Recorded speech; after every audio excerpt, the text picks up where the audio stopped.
El León ya está listo y dispuesto acá, con su música particular, columna de ciencia, superventa, que ha estado medio intermitentemente viniendo a sus columnas, por supuesto muy respetuoso de que la conversación había girado hacia otro lado, estaba concentrada en la crisis política y social que experimentamos en Chile, pero obviamente se las rebusca para volver aquí a este cuchitril del saber. ¿Qué tal? ¿Cómo están? Bien, muy bien. Bueno, la última, como decía recién Rita, la última columna fue el viernes 18 de octubre. Exactamente. Cuando hablamos de desigualdad y asimetría de poder. Y estuvimos viendo algunos experimentos bien interesantes, el de los monitos tirando pepino. Sí. Así que yo oficialmente a partir de ahora bautizo esta revolución como la revolución del pepino. Totalmente. Oye, claro. Cuando queremos uva. Oye, claro. y Gabriel León de alguna manera cortó la cinta de esta no quería crisis, decirlo, de estas 3 semanas. no quería decirlo, pero bueno, y eso mismo explica por qué llevo 2 semanas sin venir, porque la semana siguiente no vine, pues estuve retirado, y la semana después fue feriado. Sí. Entonces ahora vuelvo y he intentado en todas mis apariciones en radio tratar de darle contexto a la ciencia, en el fondo, cómo la ciencia nos puede ayudar un poco a entender lo que está ocurriendo. Pero déjame dar un paréntesis como para contarle a los auditores que cuando se habla de científico es como la gente cree que es como estar encerrado en un laboratorio. No he visto, digamos, de las personas que conozco, no he visto a nadie más encima de la actualidad que Gabriel León. O sea, está completamente conectado. Es así que además eso... hay de dónde tomar. Yo creo que es importante recurrir a esas ramas que nos permiten entender un poco lo que está ocurriendo, darle un sentido. Y hoy día quiero justamente hablar un poco de una derivada de aquello. Hablamos de desigualdad en la columna anterior y hoy día vamos a hablar de pobreza y toma de decisiones. Entonces quiero partir sacándolos a la pizarra. A ver. Rita, ¿tú podrías definirme qué es pobreza? ¿Cómo entiendes la pobreza? Pobreza económica. Claro. Falta total de acceso a lo más básico en términos de salud, alimentación, educación, falta de redes,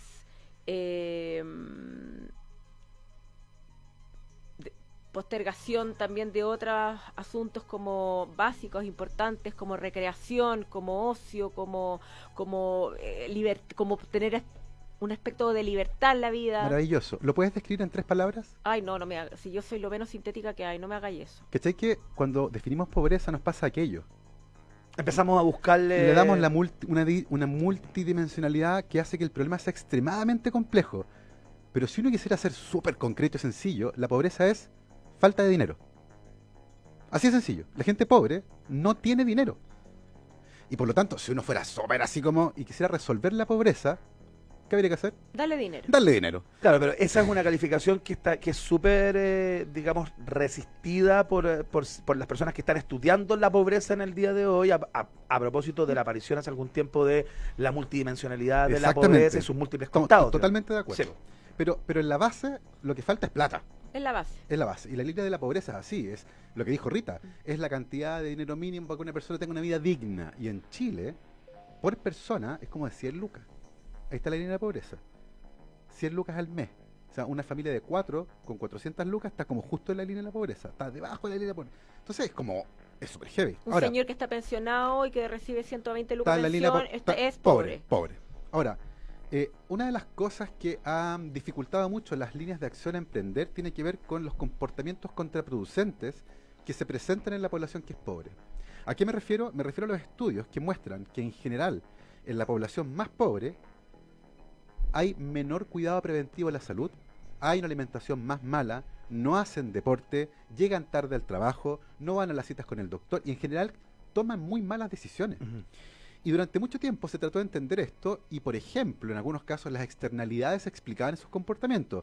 Alguien que depende exclusivamente del transporte público es mucho más probable que llegue tarde al trabajo que alguien que tiene auto, ¿cierto? Y por lo tanto el ser pobre además explica varios de esos comportamientos.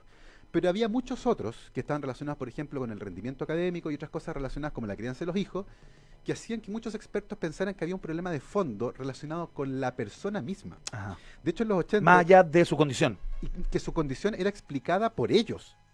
De hecho, hay una entrevista muy famosa... ¿Pero por ellos como orgánicamente? Su actitud, que era un tema de personalidad. De Okay. hecho, Margaret Thatcher, en una entrevista que es tremendamente famosa... Cuéntale al millennial quién es Margaret Thatcher debe ser la tercera figura más importante de la Guerra Fría, después de Ronald Reagan, Mikhail Gorbachev. Margaret Thatcher, que fue la primer ministra conservadora de Inglaterra en la década de los 80. La dama de hierro. La dama de hierro. Y en una entrevista que, como les digo, que es súper potente, ella dijo que la pobreza es un defecto de la personalidad. Oh, Eso es súper heavy. En el fondo, el famoso diálogo, el famoso frase, son pobres porque quieren. Porque son flojos. Porque son flojos, porque no se esfuerzan, por un montón de razones. Y porque toman malas decisiones. Además, porque están sujetos a un problema grave. Si ustedes, por ejemplo, se mandan una cagada y estacionan mal el auto, por ejemplo, les pasan un parte, ya filo, pagáis el parte. Pero si un tipo que está justo ahí en la línea de pobreza, tiene un vehículo, ya se pega, qué sé yo, y le pasan un parte a él, Entra en una fragilidad económica o sea, brutal. el tipo se va, en el fondo, al mismo error, el costo es distinto. Claro. Porque a ti te cuesta 60 lucas y eso ya, filo, ya, una salida a comer. Pero para el otro, 60 lucas es un quinto del presupuesto.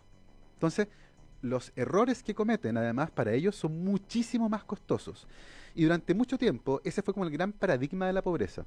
Hay un problema con la gente que toma una serie de muy malas decisiones, algunas que son culpa del ambiente, qué sé yo, pero en general ellos toman malas decisiones. Ahora, pueden también tomar malas decisiones porque estar sumido en la pobreza, en la urgencia, ¿cómo no va? O sea, siempre hablamos de la depresión, por ejemplo, como un estado mental. O sea, si estás más alimentado, no tienes cómo alimentar a tus hijos, eres maltratado continuamente, no ves la luz detrás del túnel, es decir, estás en otra condición también de tu salud mental, desde tu cuerpo, desde tu orgánica, ¿no? Bueno, y de hecho esa fue la tercera vía para el estudio de la pobreza.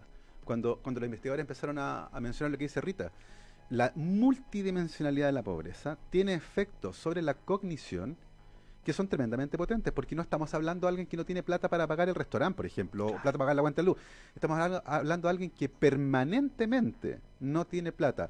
La palabra clave es desesperanza. Exacto. Tú sabes que hoy estás cagado y en 3 meses más vas a estar cagado todavía. O sea, sabes que no tienes vuelta.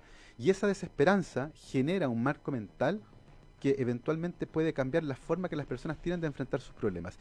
Y esa hipótesis fue la que un grupo de investigadores, de psicólogos sociales, en 4 universidades distintas, trataron de abordar con un estudio que es maravilloso, que fue publicado en la revista Science en el año 2013. Hace poquito. Hace poquito, y yo tengo la sensación que merece ser conocido, y por eso lo traigo hoy día. Bacán. Porque es imposible explicar los comportamientos de las personas sin entender el contexto. En el fondo uno no sabe qué anda trayendo cada uno en la mochila. Y esto lo voy a contar porque ayer me acordé de una historia en la universidad. Cuando yo hacía clases, me gustaba adivinar a qué estudiantes les iba a ir bien en las pruebas. Te la leí, Gabriel, una historia preciosa. Y yo miraba y decía, este le va a ir bien. ¿Y cómo sabía? Bueno, iban a clases, ponían atención, pero lo más importante, hacían muy buenas preguntas. Como que cachaban y decía, este le va a ir bien. Y me daba el trabajo de aprenderme los nombres y después los buscaba en las pruebas. Y había un estudiante que cumplía con todos esos requisitos y en la primera prueba sacó un 2.9. Dije, no puedo creerlo. ¿Qué pasó acá?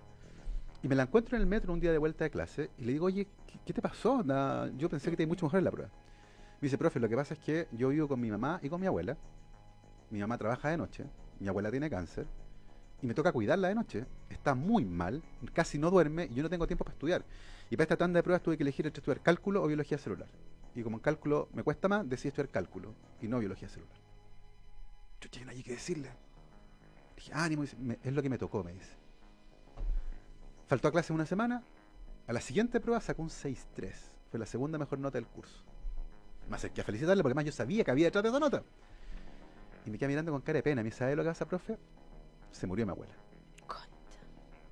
Y lo que no me dijo, pero los dos sabíamos, era, gracias a que se murió mi abuela, yo puedo estudiar. Claro. O sea, si mi abuela no se muere, yo no puedo estudiar.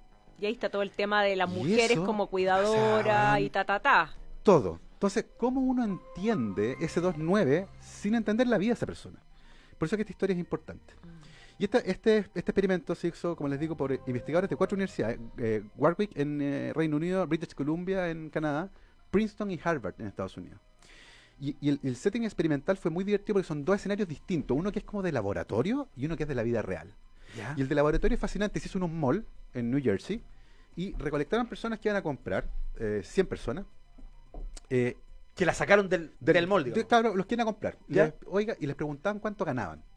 Y generaron 2 grupos de personas. Ajá. Uno que ganaba el sueldo mínimo. En Estados Unidos el sueldo mínimo son $7.25 por hora. Son como 800 lucas al mes más o menos, anda Ajá. por ahí. Sueldo mínimo. Y otros que ganaban como 4 millones de pesos al mes. Que clase media, bien. No Claro. ricos, pero bien. En Estados Unidos con los costes y todo. Y los tomaron y los separaron. Entonces trataron por separado a los ricos, entre comillas, y a los pobres. Y a los ricos los pusieron en 2 escenarios mentales. Ricos comillas, ¿ah? Ricos comillas, no, gente que no tiene problemas Gente de plata que en no tiene, general. claro, Gente que que llega a fin de mes y tranquila. puede ahorrar y puede Claro. irse de vacaciones. Entonces los pusieron en 2 escenarios. Se acaba de echar a perder tu auto. A un grupo de los ricos, entre comillas, el arreglo cuesta $100. 70 lucas, no es tan terrible. Y el otro grupo, el arreglo cuesta $1.500. Bastante más salado, pero no tan terrible. Y les dijeron, piensen en esto. ¿Qué hacen? ¿Lo pagan en coltado? ¿Piden un préstamo? ¿O retrasan el arreglo hasta que ya no haya vuelta? Y mientras estaban pensando en eso, les hicieron un test de IQ, de coeficiente intelectual. 2 pruebas. Mientras tomaban esa decisión. Mientras pensaban en este problema económico, ¿ya? Le hicieron 2 tests que son distintos. Uno que es el test de Raven, que es un test de figuras, que hay una serie de 3 figuras y uno tiene que decidir cuál va a ser la 4ª figura. Hay un patrón que se Perfecto. repite, que comanda estas figuras. Perfecto. Y otro que es un test de rapidez, donde aparece una figura y dependiendo de la figura que aparece, uno tiene que apretar un botón a la izquierda o a la derecha. Ajá. Y ahí se mide la tasa de error y la velocidad. En ese grupo de personas que no eran pobres, los ricos entre comillas, Sí. el test de inteligencia y el test de velocidad mostró que en ambos escenarios eran igualmente buenos y estaban en la media de la población. Ujú. Es decir, no les afectaba mucho. Pero, en el caso de los que eran pobres, frente a exactamente el mismo experimento, cuando estaban en el escenario de pagar $100, que era lo fácil en el fondo, Claro. les iba tan bien como a los ricos. Pero en el escenario cuando De costaba 1.500. $1.500, su rendimiento cognitivo caía a la mitad. Claro. Solo por el hecho de estar pensando en un problema económico que les iba a joder el mes. Claro. ¿Se dan cuenta lo potente que El es esto? estrés. Solo el estrés de enfrentarse a un problema económico que no vas a poder solventar te hace más. Pierdes habilidades Sí, cognitivas. pierde habilidades, claro. Pierdes habilidades cognitivas. Ahora, se hicieron varios experimentos. Uno era relacionado, por ejemplo, con perder vacaciones. O sea, no era directamente económico. Claro. Perder vacaciones, que te bajaran el sueldo directamente, o que tú eras manager de un restaurante y que en algún momento la carga de clientes iba a aumentar de manera considerable. Y siempre había 2 escenarios. Aumentaba 20 clientes al día o 200 clientes al día. Claro. Entonces, ¿Cómo la te hacía cargo de los dos y eso, escenarios? y eso fue para que no siempre fuera dinero el problema. ¿Cachai? Claro. Este era un escenario distinto. Por Había que supuesto. resolver un problema complejo, Claro. no necesariamente relacionado con dinero. Más bien logístico, ¿no? Logístico. Ahora, sin embargo, en todos los escenarios que ellos vieron, siempre de fondo está el problema del dinero.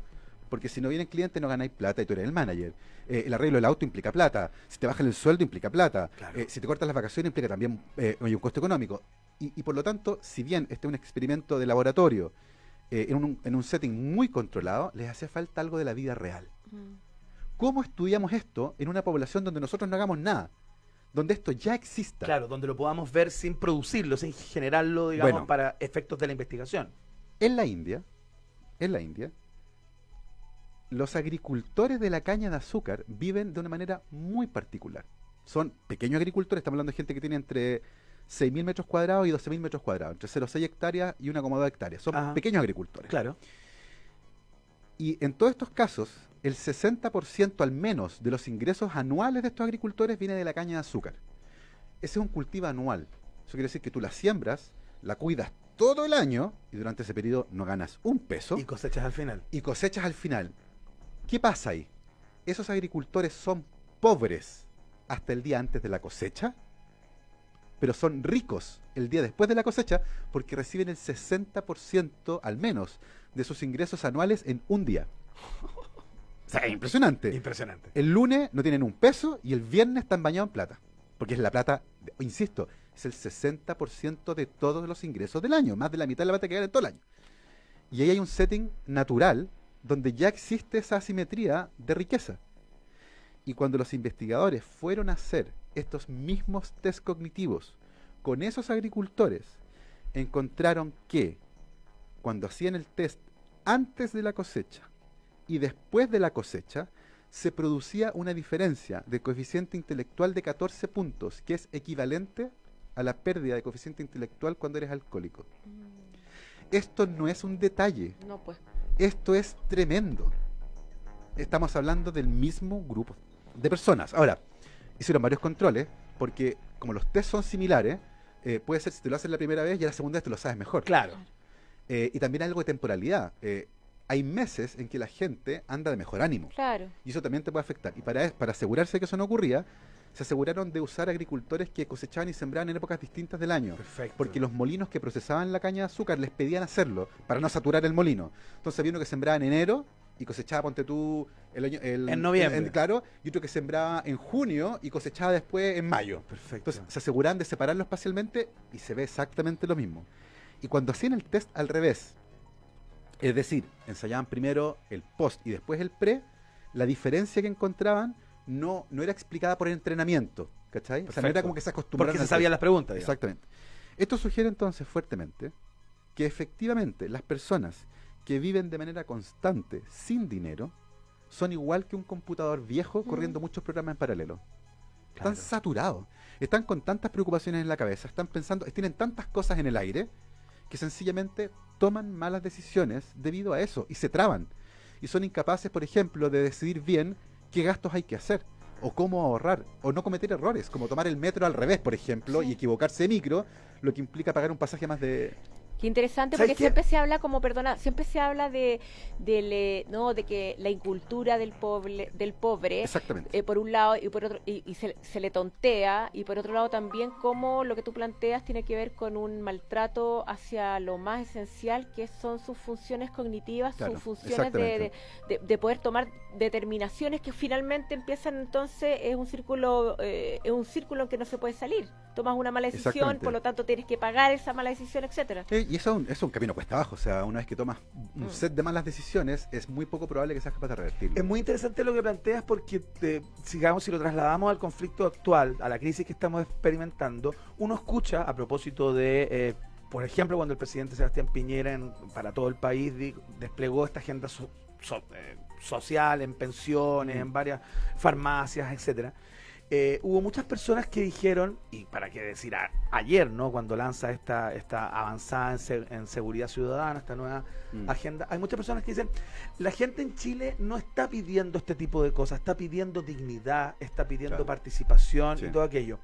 Y uno puede decir, sí, pero también está pidiendo condiciones materiales de vida. Sí, exactamente. O sea, no nos podemos quedar Mira, en la metáfora y en las buenas intenciones de ayer- estos valores universales que vaya que Sí, que sí. son importantes y vaya que lo estamos pidiendo también. Hay una Pero aquí ausencia- tienen que Sí. mejorar las condiciones materiales y pronto. Hay una ausencia de calle notable. Ayer alguien postó una foto de su plaza. Dijo, esta es mi plaza en Conchalí. Yo no tengo nada que perder. Era un tierral. No había nada. Eran piedras y tierra. Y eso es verdad. La diferencia de acceso... Vayan a Google Earth y tomen imágenes aéreas de Vitacura y de Zonas Cerro verdes, Navia. sí. Y miren, busquen los píxeles verdes. Mm. Ahora, ¿cómo se soluciona esto? Históricamente, el afán ha sido establecer un montón de ayudas sociales vinculadas con tratar de entregarles lo que uno cree que les falta. Cuando lo que les falta, ya lo vimos, es dinero. Y por lo tanto nace una idea que es bien progresista, diría yo, que es el ingreso básico universal. Que es esta idea de tomar todas estas ayudas, muchas veces que cuestan dinero pero no se les pasa, sino que se convierten en ayudas, transformarla en dinero y sencillamente pasárselo. Es una idea que parece bien progresista. De hecho, quienes la apoyaron, Martin Luther King, Thomas Paine, que es padre fundador de Estados Unidos, varios premios Nobel de Economía como Christopher Pissarides, Angus Deaton, Peter Diamond, Barack Obama, George Shultz, que fue secretario del Tesoro de Ronald Reagan, y un conocido economista de izquierda, Milton Friedman. Uy, súper de izquierda. Más rojo ¿En que nadie. qué consiste esto?